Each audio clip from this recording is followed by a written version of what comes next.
Trackside at Gloucester Park. Adam, first of all, a weather report. I'm hearing back across the Nullarbor that it's pretty warm over there.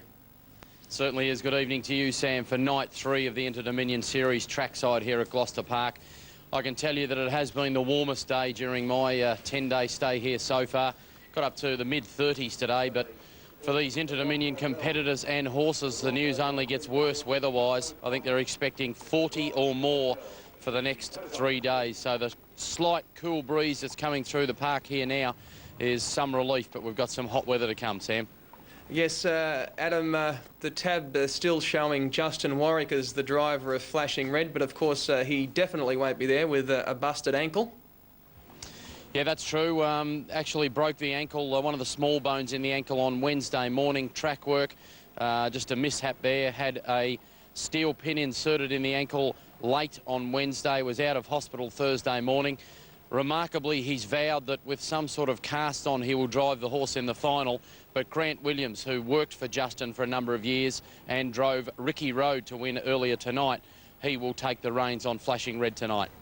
Yes, he certainly will. He's a pretty competent reins person, Grant, too. But if you are having a bet on Flashing Red, just be aware that it is definitely not Justin Warwick taking the drive. They're not too far away at Geelong, Adam, but well, the cream rises to the top on night 3 generally, and we certainly saw that on Tuesday night as well. Are you expecting the big guns to fire tonight, or are we in the mood for an upset?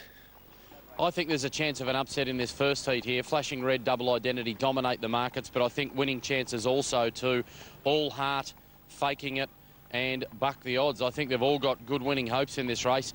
Key to the race here will be the early burn.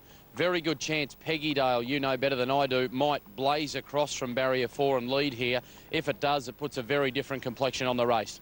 All right, from Ron Hawkswell for race 9, 6, 7 and 4. We might just check in with the late mail for Gloucester Park. Here is Wes Cameron. Late mail for the 8th heat of the Ross North Inter-Dominion Championship. Numbers here, 3, 2, 4 and 6. Double Identity placed in both of his heats so far, but his runs haven't been good enough to win the final.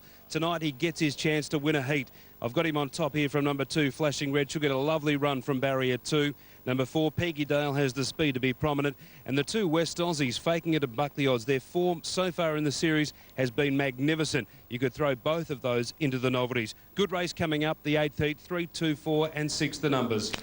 Okay, where's about a tough run. First quarter, 33 seconds. He's really looked after the leader. It was All Heart in search of the lead. Beat Double Identity out of length. Harry Martin trying to fire up the favourite now, but Lewis has crossed him. All Heart takes up the running on settling down. Double Identity is on the inside. Buck the Odds is up on the outer, and he's in the breeze, kidding for a trail. So Martin can come off if he wants to. On the inside was Peggy Dale. A length away to Faking It. Settles in the moving line in the 1-1. A length and a half to Flashing Red. Now he's going to work forward 3 wide. Williams starts to wind him up, and then the Mare of the Year, the National Mare of the Year, Nolarama on the inside of Fox O'Shaughnessy, about 2 lengths then to the Tasmanian Key Joe Ree. A length and a half to Holmes DG. The Kiwi back to second last of the main body on the outside of IO. About 5 lengths away to Sand Pebble, starting to catch them up now, but bungled the start hopelessly. They come down to the top of the straight, and in front it's All Heart, about a length on Flashing Red, moving to the leader's wheel. Martin stayed on the inside with the favourite Double Identity, who's pulling double. On the outside is Buck the Odds, who's now 1 out and 1 back for Mark Reed, and 3 back the pegs is Peggy Dale from New South Wales. 1 of 4 in the series, that's vying for a spot in the final for Brian Hancock. 1 out and 2 back, the flashy Chestnut Faking It. Racing midfield, the West Aussie. On the inside next is Nolarama, joined on the outer as they head to the back by Fox O'Shaughnessy. Key Joe rejoins IO, and then Holmes DG, and he's about to start a 3 wide run, and Sand Pebbles a length away. Lead time at 70.4. It was slow. They're leaving this leader alone. They head to the 1200. All Heart walking them. First quarter in 31 as well. Leads by 3/4 of a length on Flashing Red. He's had a trouble-free run in the breeze, the Queenslander. On the inside, Double Identity. The problem will be getting a run now. He is climbing all over them. Buck the Odds on the outside, and 3 deep. Holmes DG let go.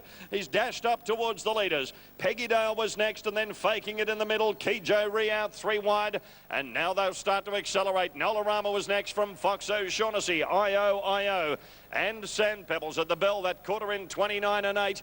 The half in 60.8 seconds, and All Heart and Holmes DG. The two Kiwis go together. Holmes DG about a half length away.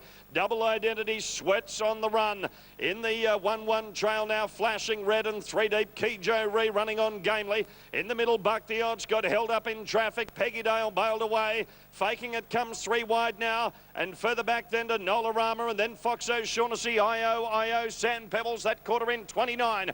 Off the back at the 300, and All Heart with 14 points on the board. Could do himself a lot of good here. He'll bring them to the turn.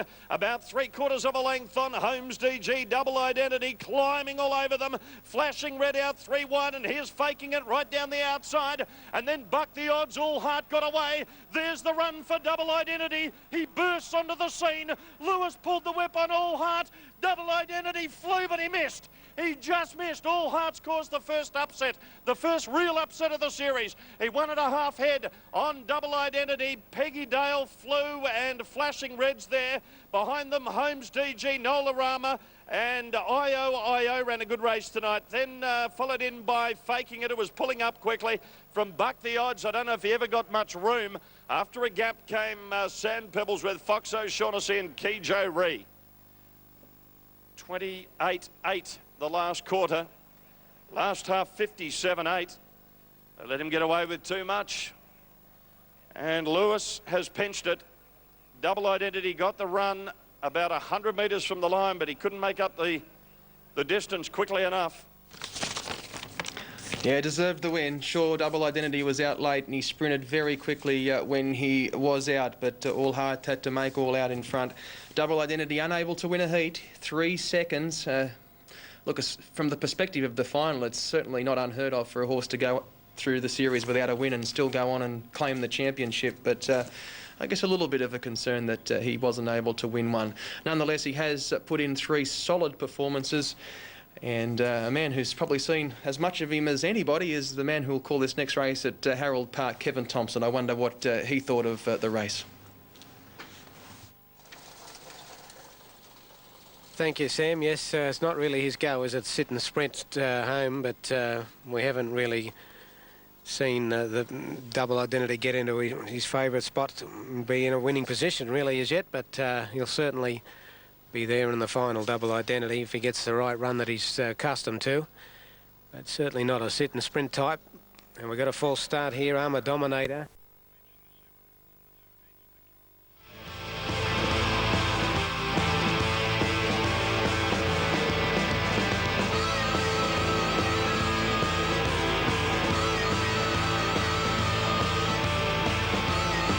All Heart for Chris Lewis, giving him a double so far tonight. Of course, All Heart recently purchased by North American interests to do his further racing, firstly in Perth and ultimately in the Northern Hemisphere. He has always been a very, very solidly performed Kiwi, often finding 1 or 2 better than him, but the horses that he did find better than him were very smart, including the likes of El Sue, Just an Excuse and Jack Cade, who of course, well, they're genuine superstars in their own right. We might try and link into this interview at trackside. Wes Cameron speaking with Chris Lewis. Very much, Wes. Yeah, it was nice to get a bit better barrier draw, Wes, and a good run into it, and I think he proved probably what he's made of now, you know.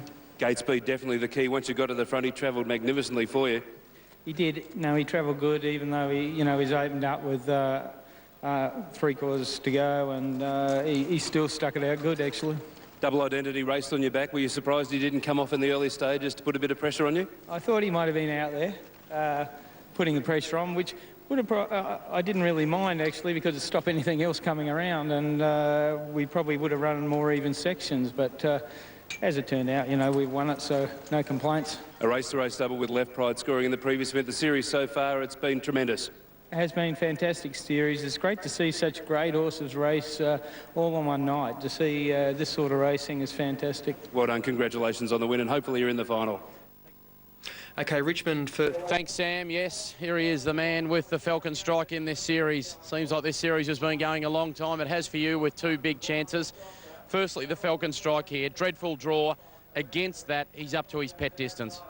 Yeah, you know, the distance favours him, the draw doesn't. So if Sokiola happened to lead and get away with a bit, well, we probably can't beat him. But hopefully we'll earn good points and make sure a sure thing at the final, of getting into the final. You've been extremely open with the stewards and the public with your tactics through this series, probably for obvious reasons. But in night one, you were aggressive.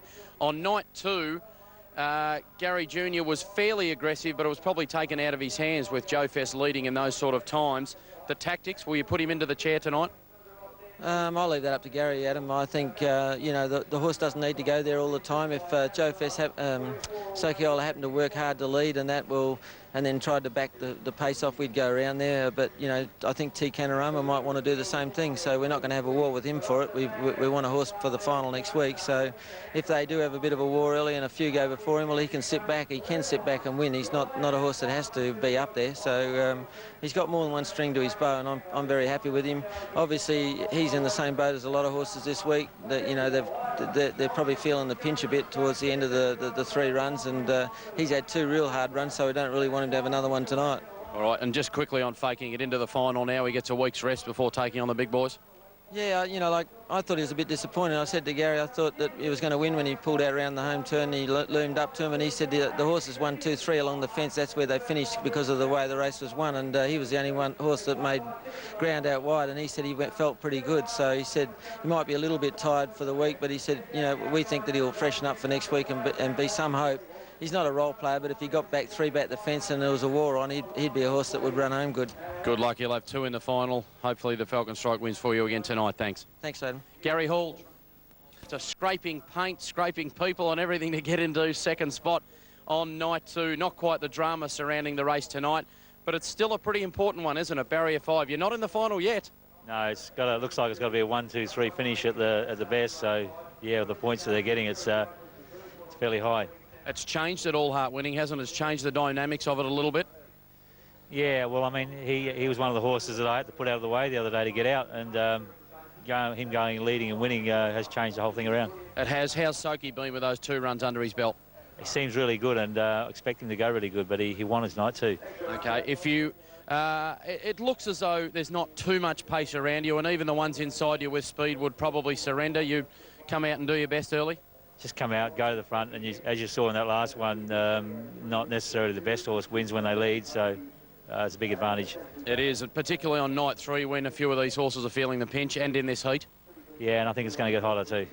Okay, we'll take that on board. All right, everything on target. You're as happy as you can be with him? Yeah, I would like the cut-off to be about 27, 28, but it's just the bar's lifted a little bit higher, but yeah, you know, we just have to do our best. You seem pretty relaxed to me, Lance. Good luck. Okay, Adam, thanks. Lance Justice, trainer-driver of Sokiola, the lone Victorian chance as far as the final goes in this Inter-Dominion. Very hard to go past the Falcon Strike. Over the 25-44, he just should be able to assert his superiority. Obviously, Sokiola is the one to beat. To Canorama, ultra impressive here on Tuesday night. And the local Nats Nifty, drawn the pole, it'll get the right sort of suck along here, and don't be surprised if it's there for the novelty players. Should be a great heat, 12-5, 6 and 1 with the Falcon Strike on top. Okay, thank you, Wes. Double Identity currently leading the point score on 39 with 3 seconds. Indeed, Harry Martin with me too. Just a quick word, Harry. Winning would have been nice, but he hit the line full of running, and I think that's good on a hot night like this.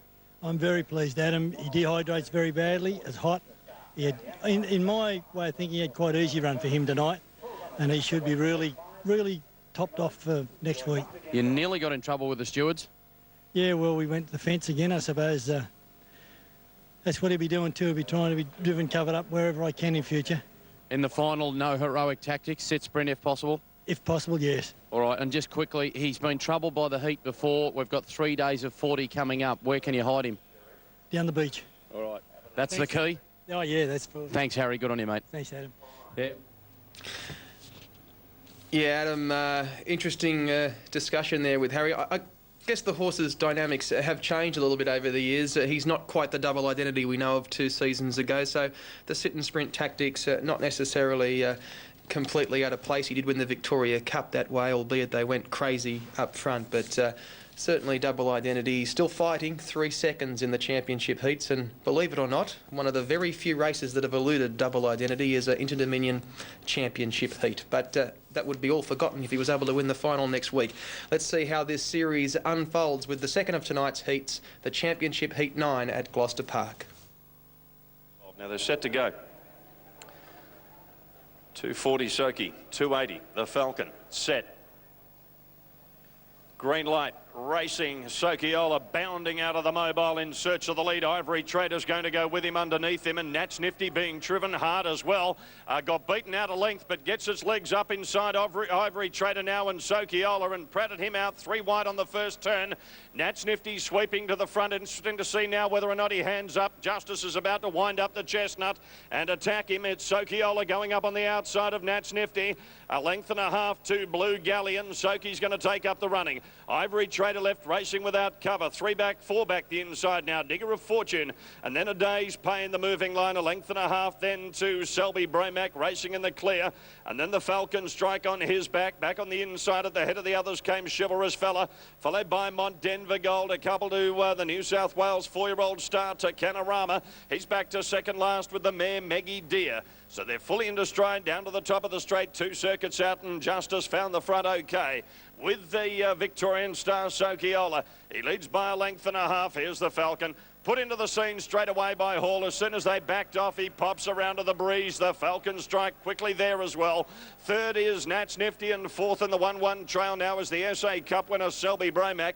The lead time at 70.8 is dead set track work for these guys. 3 back the pegs next is Blue Galleon, followed 1 out and 2 back by Ivory Trader, and then Digger of Fortune at the head of the others from a day's pay. Chivalrous Fella locked up from Mont Denver Gold. A little over a length then to Canorama, not suited by the tempo. And Maggie Deer at the back of the field. They head by the palms inside the 1300. And Hall Jr. gave the Falcon Strike a bit of rain. He's gone up to terrorise Sokiola a bit. He put his head in front.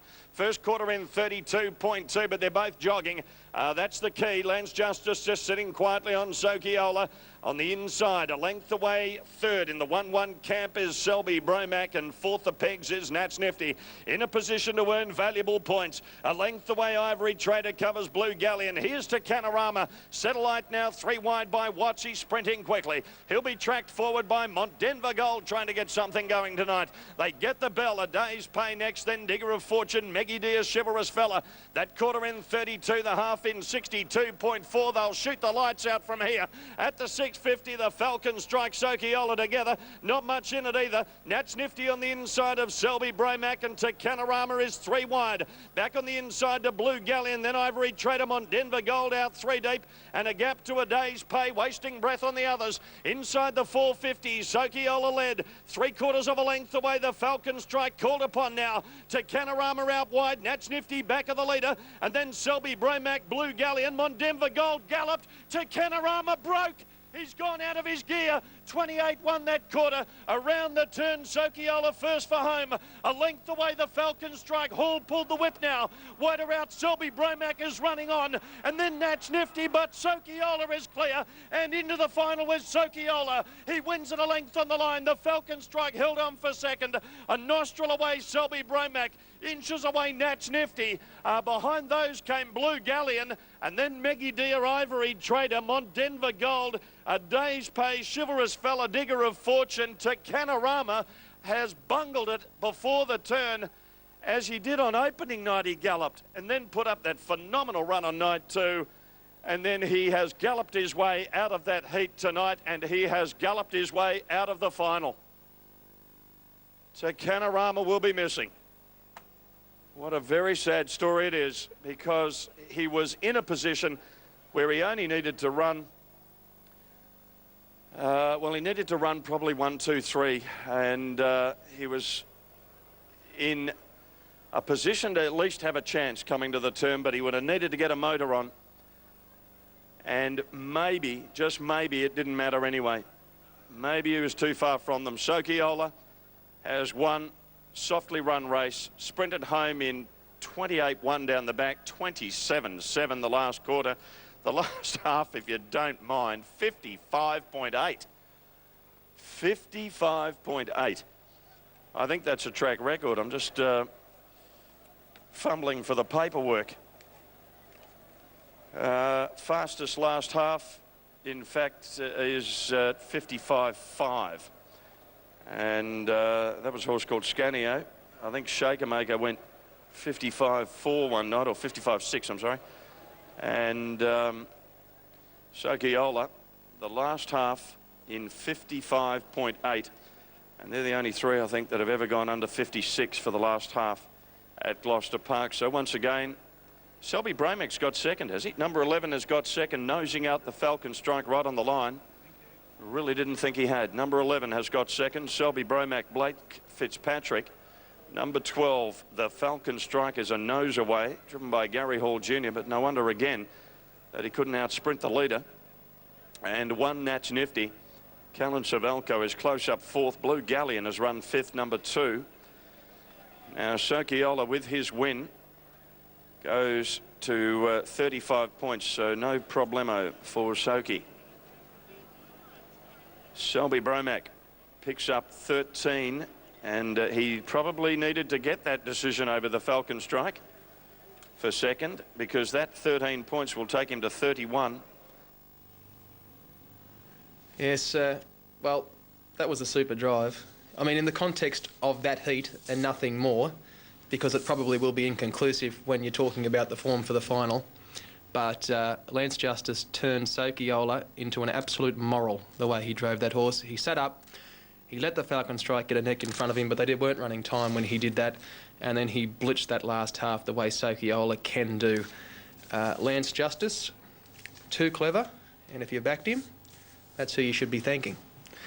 Mandurah Race 4, we are on start time. Unfortunately, we won't be able to bring you that trackside interview with Lance Justice, but we will.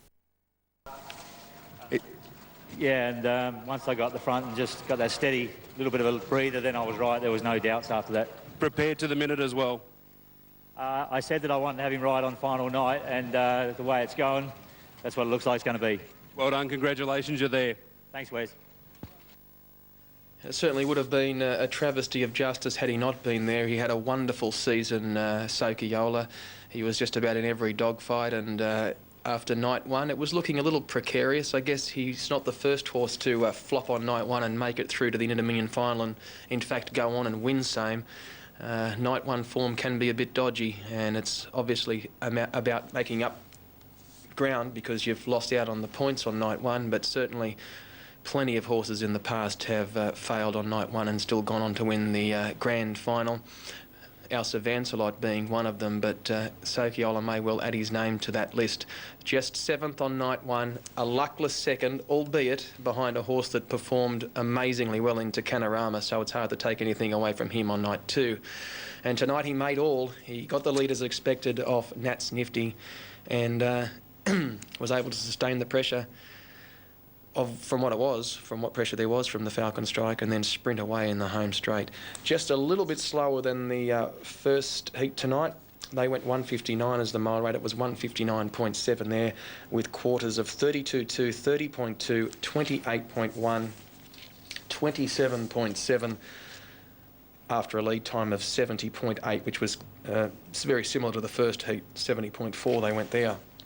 Now, dividends. New South Wales, the first 4, 5, 11, 12 and 1, $364.10. Well, some of the stars have fired already tonight. Unfortunately for T Canorama and a few others, disaster has struck, but the Inter-Dominion Series thus far, Sam, has gone right on target for trainer Tim Butt with Mr. DG. Another narky little draw from out there in 8, but I imagine there'll be no going backwards.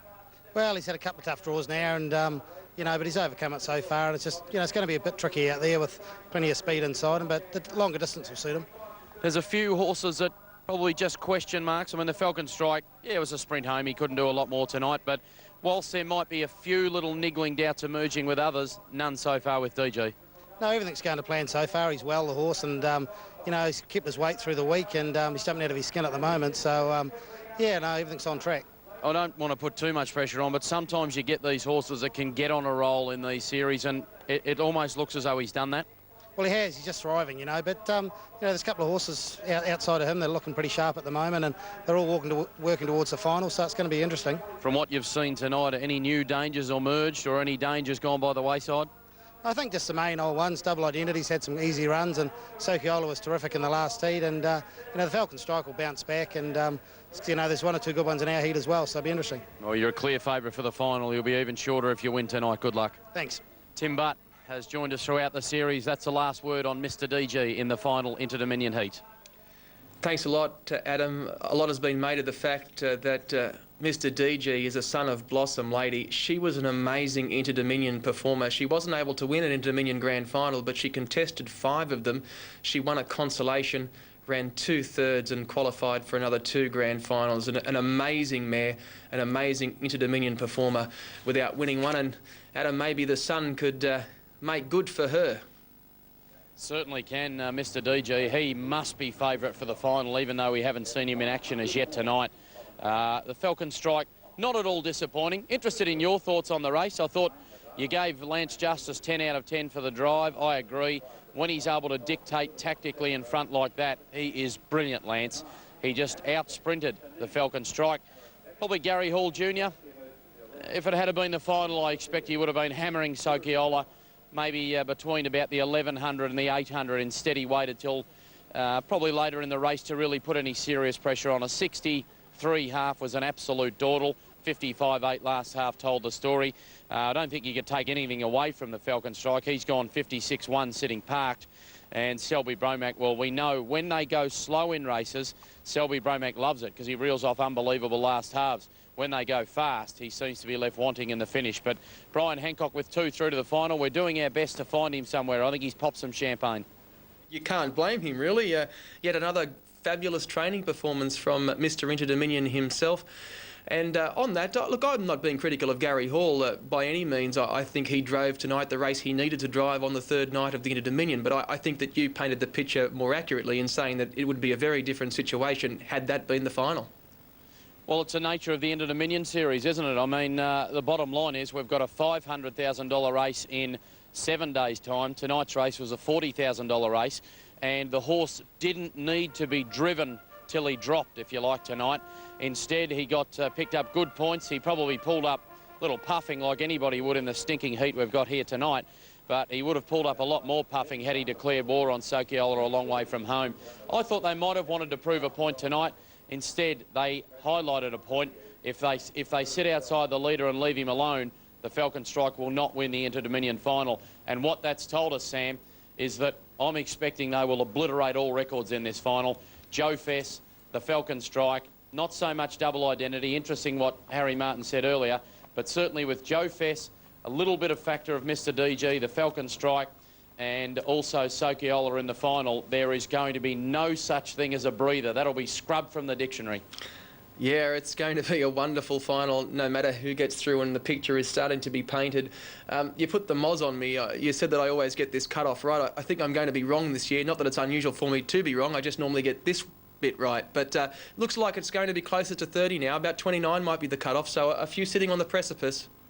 Yeah, that's what the guys have been saying in the van after they've been doing the maths. You're one out there, Sam. There's about a working party of 6 of them there trying to do all the mathematics. They've got calculators and everything. So, but yeah, it does look as though 29, at a miracle maybe even 30. But we get into the last heat and it's going to be interesting racing, isn't it? Brian Hancock well placed to get his 3rd runner into the final with Country Ways. All series, he said that is his best chance. What are we looking at Country Ways? A top 5 will be enough? Well, Adam, the current point score reads this way as they move up at Port Pirie. The Falcon Strike